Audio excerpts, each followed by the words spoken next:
Thrand here, and I am here continuing the series, The Deadliest Warriors of the Egyptian Bronze Age. Neil Burridge sent us these weapons. We have an Egyptian bronze spear. We tested the Canaanite duckbill axe that was used by the Egyptians as well. And now we're going to the Pharaoh's weapon. This is a replica, almost a spitting image, very close to that of Ramses II. He was from the 19th dynasty, New Age in ancient Egypt. And we found one very similar to this in his tomb that was his Khopesh. His reign was from 1279 BC to 1213 BC. That's right, it counts down. So these particular swords came about somewhere before the year 2000 BC, the actual Khopesh. And we've tested one before, which was a Canaanite style Khopesh, which is very similar to this. And Khopesh means that front leg on an ox or a cow, or it could also mean strong arm. I mean, there's another interpretation for it. So that could have came about because people were using these and they were named after the leg of the animal, because that is a strong thing as well. But I can tell you from the impact on these and what we've done with the Canaanite Khopesh, it was extreme. It could cut into the head easily. We also have tested this already on a roll of poor man's tatami, the real thick rolls, because I had set one up for another sword, a large sword, and I had it rolled. Only one I had, didn't want to re-roll it. I tried it. This cut almost all the way through, almost a 4-inch roll. It just barely didn't make it at the end. So we have a test cut with this one that's spectacular. I don't think the Bronze Age sword has done that yet on this channel. It also cuts very well. It's razor sharp. We cut through some bottles with it as well. But now what we're going to do is we're going to come in with this beautiful Khopesh made by Neil Burridge from Bronze Age Swords, and we're going to try it on an analog ballistics gel head that's very similar to an actual real head. These are really, really good representations. And we've got a small amount of padding, not a double layer like we did with the axe, because I knew that the axe, the Canaanite duckbill axe, or the Egyptian duckbill axe, because they made them as well, would pierce possibly 2 layers. This has got a single layer of padding, which is something they could have, and it's got the same amount of cloth that I'm wearing on my head right now. So he's wearing a headdress that he could have in battle, standard warrior, and I'm wearing something. We're going to be testing some Egyptian chariot armor made out of rawhide. I'm working on that. I'll grab that real quick. Sure, we're getting more and more of it done, and it's going to be put on this vestment that I'm wearing when it's done, and it will be put on an actual mannequin with a little more cloth armor, because they have things very similar to a linothorax, and this would be worn over that type of material to enhance it. This should stop arrows. This should do all kinds of amazing things. But today I'm wearing hide armor, which is a sole bend, but I mean, as far as I know, they had like rhinoceros hide, which we can't get that easily. And this is thick. We've tested this before with arrows, and it stopped them, like 65, 70-pound arrows with modern razor heads, because that's all we had at the time. And you could see the wounds in it. It stopped it. So this kind of armor, I feel very confident this would stop a cut from a sword, or possibly even a thrust easily. And some spears, yeah, so some might make it, some wouldn't. But they did wear armor very similar. So we see drawings where it just covers this part of the body, the abdomen and part of the chest. I figured, why not? I'd wear this today in some bracers and look like another man on the field from Egypt against this one. The only thing different is I would have a shield. I don't have a proper Egyptian shield, but I've got a round shield. But I'm not going to use it in these scenes because it makes it very difficult to see the cuts. Although I may stand like I'm using a shield with it, I'm not going to use a shield because it's too hard to see. But we're going to go ahead and get started now, and we're going to see if this can cut through this head protection, this headdress, which was actually a farm protection. Later century, I've been told it even wore like bronze skull caps, which we don't have one of those right now. We don't have access to bronze, or I might try something like that for the first of the test. But what we want to do is see what would happen. And you don't know if that's under there or not, but we're going to see what happens if we give a full force blow like we did with the Canaanite Khopesh, and if it can go through this amount of material. It cut into it, but it wasn't able to make it completely through. It made it into the actual top of the skull though. So yeah, I was like, I couldn't believe that. I hit it. I thought it's going clean through. What has effectively happened is our actual head covering has protected him from going directly through the skull, but it still cut into his head. So that is not good for him. We need a better blow than that. That's what that means.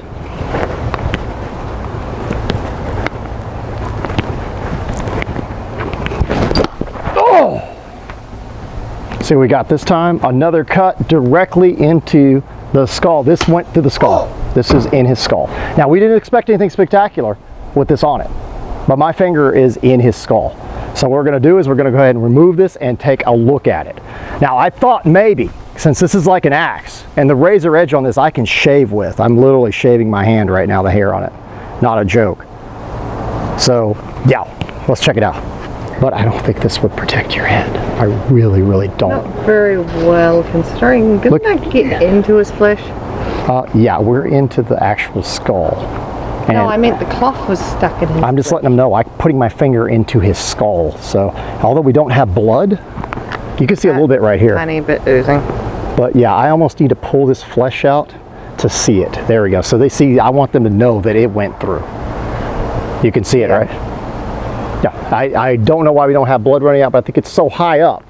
It's so high up that, yeah. Not enough pressure from the blood to push it out. Right, but that is still, in my mind, a kill, right? He's not going to survive that. That's just not a... We might put it back on for one more test. I just want to kind of see what happens around the neck. On this one, we want this draped around like he has some cloth around him.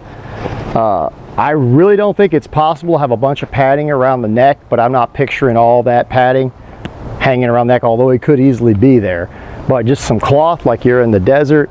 What we'll do, we'll come into the side of the head first. So before we hit the, oh, you can see the blood dripping now. Check that out. Yeah, it's coming out. It's just slowly coming out. You can see it dripping out like he's crying blood. It just didn't have enough pressure to force it out at a higher rate.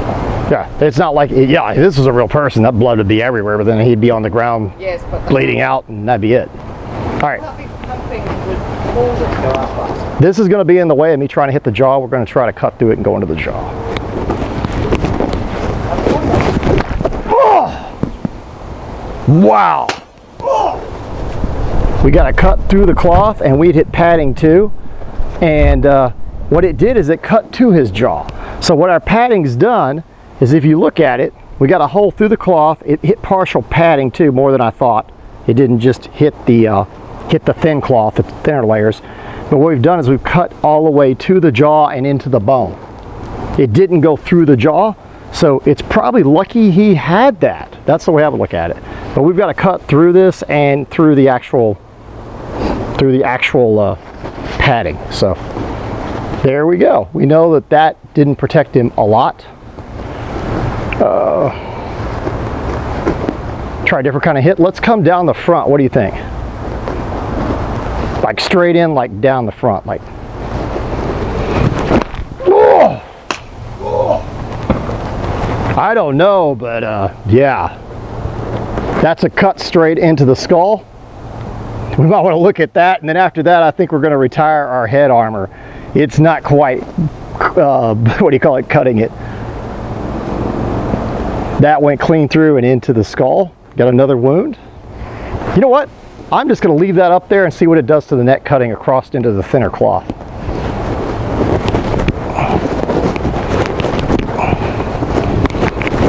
Ah! Ooh. The neck cloth is stuck in his neck. Yeah, this is interesting. Check that out. Okay, let's look at this. We got to examine what we got here. This red edge is still razor sharp. It's not dulled in any way. Yet this is just gruesome in a respect. His cloth went into his throat. I don't think that would help him much where there was no actual padding. But let's look up here at the top, because I'm going to retire this at this point. We went through the front of the head, which we're going to just pull it off. Tying that headband back on anyway. Yeah. In pieces. But this was that front gash, and I want everybody to see it is into the skull as well. So even though with the padding, the headband, and the 2 layers of cloth like I'm wearing, that is into, I mean, that's into his skull. He's bleeding out of it right now. And then let's see what this neck did. That's what I'm curious about. Sorry, but I'm seeing if it cut the cloth at all, or just... I think it just... No, it cut the cloth, but it also embedded it into his neck. Oh, that would be horrible, because I know it wouldn't go clean through your neck that way, but I know it wouldn't go through a real neck that way, but I think it could embed it into your flesh like that. I really do. And it did cut somewhat through. But the neck gave, so the cloth was able to stop the edge from cutting. So that's impressive. Now let's try a blow or two without any head armor, because a lot of times men went into battle and we see depictions of it. All they had is a little bit of hair, no hair, or bald. I mean, we see it all the time. I would like to say I was completely surprised, but not really, because we did try the Canaanite Khopesh before, which is probably a predecessor to the Egyptian design, and it was able to cut through gambeson and multiple layers of cloth in another video. So it was very impressive, but that was slicing in a different way, kind of using the tip and cutting across, and it was able to cut in the body. But this actually chopped in and literally hacked in like an axe and was able to go over the hard bone structure and into the skull and cut, and then pushing the cloth into the throat like that and somewhat cutting through it. That was nasty. So now what we're going to do is we've tested the actual armor, and you could see why this thing was used from the before 2000 BC up to 12,000 BC, which, yes, it counts down, so that's a long time, and it existed, predated the 2000. So what we're going to do is we're going to go ahead and I think it's impressive. This is an awesome blade, and you could thrust with it as well. We've done that as well. We'll come back on armor and stuff trying the thrust, because this one looks like it's got the perfect profile for that. But anyway, let's go ahead and just try see what would happen doing these same kind of cuts without that head protection, because you think that head protection is a joke and something to sneeze at, but like the first cut, we got through the skin and hit the skull, but it didn't go through it. So yes, it may have knocked him out, but in my opinion, that first hit might not have killed him. You know, he might have lived, might have been on the ground, we might have thought we killed him, there'd have been blood, we ran off, man might have lived. The second one, that went through the skull. Yeah, and the one in the front, definitely through the skull, and it also cracked part of the skull this way. That's why you're seeing it separating. So let's go ahead and go across. I'm going to do a cut across from the side up high on the skull, see what it does.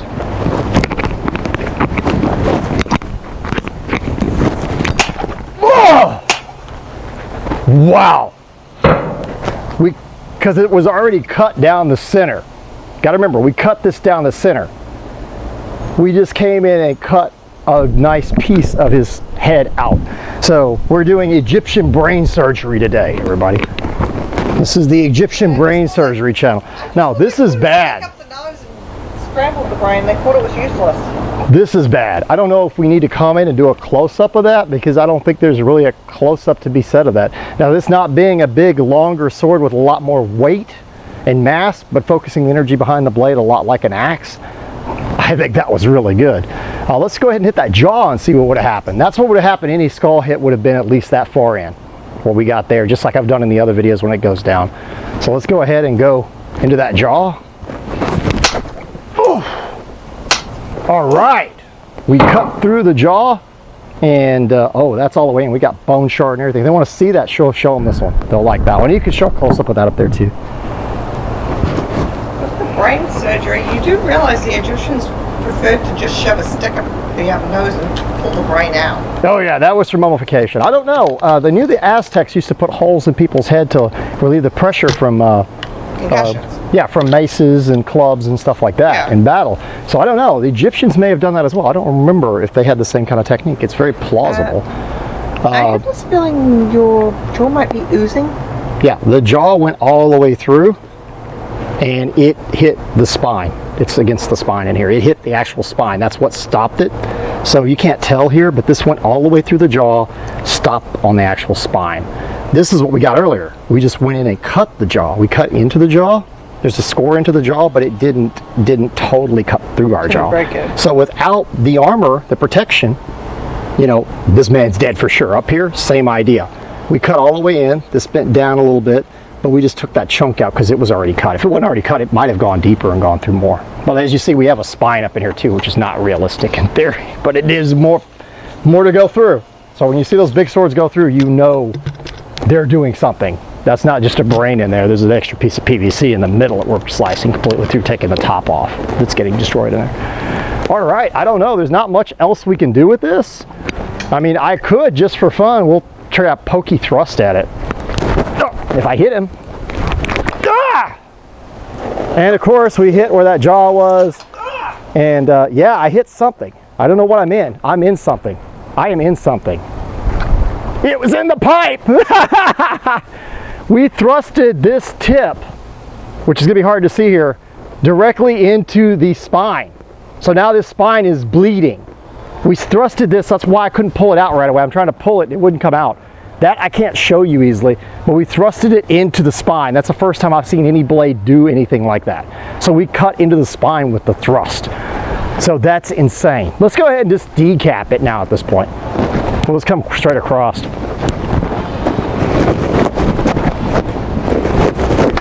Oh! Whoa. It shattered the spine, but it didn't make it through. The spine is shattered, meaning it's cut into and there's cracks in it. I can feel it, but I can't show it, unfortunately. It didn't do any damage to the blade, but I say we hit it again at about the same spot. That time you can see it. My hand's got blood all over it, so all this is a great design. Every now and then it is kind of slipping to here. I'm going to let you know that. So that may be taking a little power away from me, but I'm going to call that a decap because we got the spine destroyed. Blood on it. Oh well. If you want to get one last exam at it, we'll see what happened here, but tails of the tape are, it didn't take the head completely off this time. We were able to decap with the other one. I don't know why it didn't today. That's very odd. I was hitting just like I always do, so. But we did destroy the spine, but I'm thinking the spine was already so damaged that the spine just, if you look at it, shattered into pieces from the other damage that I hit it with. Normally there's no damage to the spine when we go to decap it. Okay. So yeah, you could see all these cuts. Like I didn't lie to you, went to the spine. That thrust earlier actually went into our spine and I had to pull it out. It cut through our jaw. This man is dead. Even with all the armor and protection we've had on him today, he's dead. I think this was a good video, a good example of how devastating and powerful the Khopesh is. I mean, heck, we had a Halloween special once where we killed a mummy with it, because we were told that a pharaoh could most likely kill a mummy if there was a curse of the mummy, although there most likely would not have been, because the Egyptians didn't really believe in that type of thing in the afterlife. They thought your soul was devoured by the devourer. You probably wouldn't come back if you were that evil. Yeah, you wouldn't come back as an evil entity. No one would do that. A priest would not set that up. Yeah. At least that's what we were affirmed by Egyptologist Leslie Eastman. So hail Leslie Eastman out there, but I just had to bring that up. Now we have done that one too. We did that one year. But I think this has performed spectacularly. I think Neil Burridge should be proud of his work. It's not damaged in any way. My hand is covered in blood is the problem. Our fake blood, which is corn syrup and water, but it's slippery. So this does keep you from losing it from your hand, but I'm not going to lie. I think some of it was I should have cleaned my hand off while I was doing it, because I'm losing, with as much force as behind this blade, it's trying to slip out of my hand. So when it slides forward that much, you do lose a little of your carry through if you're trying to go through a neck like this with a smaller weapon with less mass than a larger sword that pretty much does it itself. But this blade, anything a blade this size can do, this blade can do it. I don't care if it's bronze. I mean, it's as good as steel in my mind. This is beautiful. It's no damage to it that I can tell, hardly at all. Just needs to be touched up a hair possibly. And this has been an excellent video showing how powerful the cloth armor was, and that it was still defeated by a Khopesh, one of the most famed swords of the period, even though they did have straight swords. Much like this one, this is a now 2, but they would have had some similar to this with different hilts on. We find those too in that period. But these were preferred by some.